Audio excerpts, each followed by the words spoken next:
कुर्रल उस्मान का नया एपिसोड आ चुका है और रेटिंग 10 को पार कर चुकी है, जैसा मैंने पिछले वीडियो में प्रिडिक्ट किया था। जो कहानी चल रही है वो काफ़ी इंटरेस्टिंग है।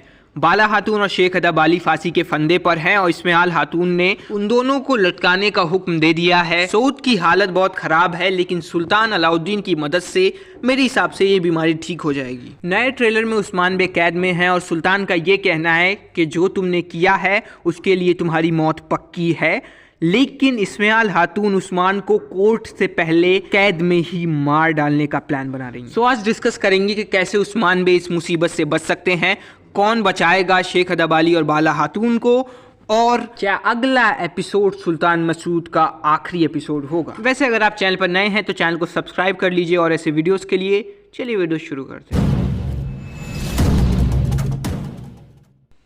सेल्जुक के एंड की हिस्ट्री थोड़ी पहले जान लेते हैं कि कौन थे ये सुल्तान मसूद और सुल्तान अलाउद्दीन, कितने साल इन्होंने राज किया, फिर इनके साथ क्या हुआ। गयासुद्दीन मसूद सुल्तान बने सेल्जुक सल्तनत के 1284 एडी में, लेकिन 1298 में सुल्तान मसूद को हटाकर मंगोल्स ने अलाउद्दीन को सुल्तान बना दिया सेल्जुक सल्तनत का। और ये सीजन 4 का पीरियड जो चल रहा है ये 1300 का चल रहा है, तो इस टाइम सुल्तान अलाउद्दीन ही सुल्तान हैं। लेकिन 1303 में मंगोल्स ने सुल्तान अलाउद्दीन को मार डाला और मसूद को गद्दी पे बिठा दिया। इससे एक बात साफ होती है कि सुल्तान मसूद तो मरने वाले नहीं हैं और सुल्तान अलाउद्दीन को मंगोल्स मारेंगे। और कुछ टाइम बाद हमें हो सकता है सीरीज में सुनने को मिले कि सुल्तान अलाउद्दीन को मंगोल्स ने मार डाला और सुल्तान मसूद फिर से सुल्तान बन गए हैं, जिसके बाद उस्मान बे को वो सपोर्ट काफ़ी करेंगे ताकि वो और कैसल्स कब्जा कर सकें। लेकिन 1306 में सेल्जुक सल्तनत डिसअपेयर हो गई थी, सुल्तान मसूद गायब हो गए थे। अब उसके बाद क्या हुआ कोई नहीं जानता, लेकिन कुछ सोर्सेस के हिसाब से 1308 में उनकी मौत हो गई। अब स्टोरी पे वापस आ जाते हैं। बाला खातून और शेख अदब अली लगभग मरने वाले हैं, लेकिन यहाँ पर सबने नोटिस कर लिया होगा अख्तेमुर को। अख्तेमुर तीर के साथ खड़ा हुआ है, तो जब लटकाएंगे तो फिर ये तीर मार के रस्सी काट देगा, लेकिन काम इतना आसान नहीं होगा। तो इसलिए उस्मान बे के जो सरदार हैं वो आके अपनी तलवार निकाल लेंगे और इस्माइल खातून को अपना फैसला बदलने के लिए मजबूर करेंगे।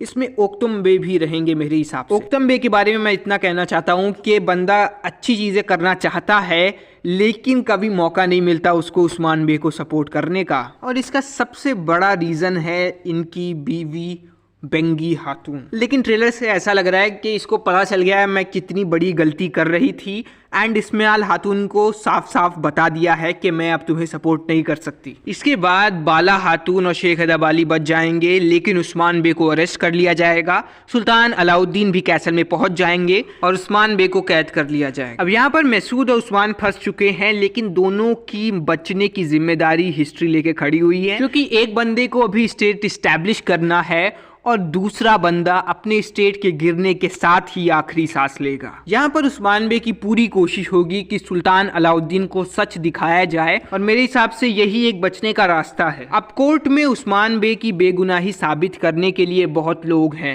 ओक्तम बे हैं, बाकी जो कबीले के सरदार हैं, बेंगी खातून भी हो सकता है कुछ गवाही दे दें इस्माइल खातून के खिलाफ, और इसीलिए इस्माइल खातून नहीं चाहेंगी कि उस्मान बे कोर्ट तक पहुँच पाए, और इनका प्लान है उस्मान बे को कैद में ही मार डालने का। अब अगर अख्तेमुर, बाला और शेख अदब अली को बचाते हुए पकड़ा नहीं गया तो फिर वो उस्मान बे को बचा सकता है कांता खुजानोस और ओलफ से। वैसे मैं इंतजार कर रहा हूँ कि कोनो रल्फ कब अपनी आंखें खोले और बता दे कि मार्था फ्रिग है और इस फ्रिग का खेल खत्म हो जाए। मेरे हिसाब से बाला खातून इस फ्रिग को मार सकती है। अब अगर कोर्ट तक बात गई, उस्मान बे ने प्रूफ कर दिया कि सारी गलती इस्माइल खातून की थी, लेकिन सुल्तान अलाउद्दीन अपनी मां को बचाने के लिए उस्मान बे के खिलाफ अगर फैसला सुना देता है तो फिर उस्मान बे को लड़ना ही पड़ेगा।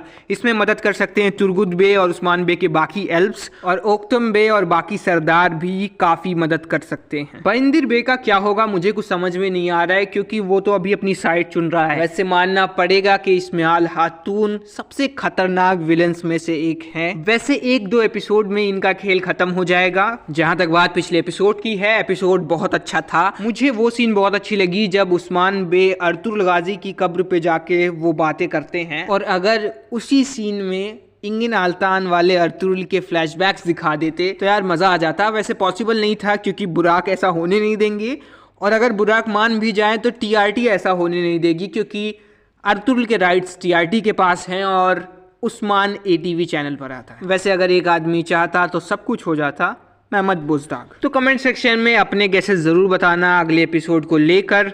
मिलते हैं आपको किसी और वीडियो में। Thank you for watching.